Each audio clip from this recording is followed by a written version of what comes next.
1 मे महाराष्ट्र दिनापासून 15 मे पर्यंत जनगणनेमधील स्वगणना सुरू झालेली आहे।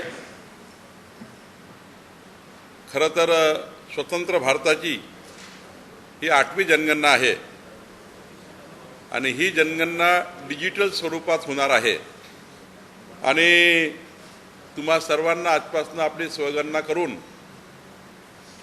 या स्वगणनेचा 1 मे ते 15 मेचा जो टप्पा आहे त्याचा प्रचार प्रसार प्रत्येकांना आपल्या आपल्या डिजिटल इलेक्ट्रॉनिक माध्यमातून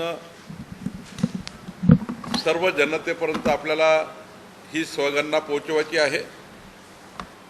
घर यादी घरगणना हा जो दुसरा टप्पा आहे तो 16 मे ते 14 जून पर्यंत होणार आहे आणि माहिती प्रगणक व पर्यवेक्षक मार्फत ही माहिती संकलित करली जाणार आहे।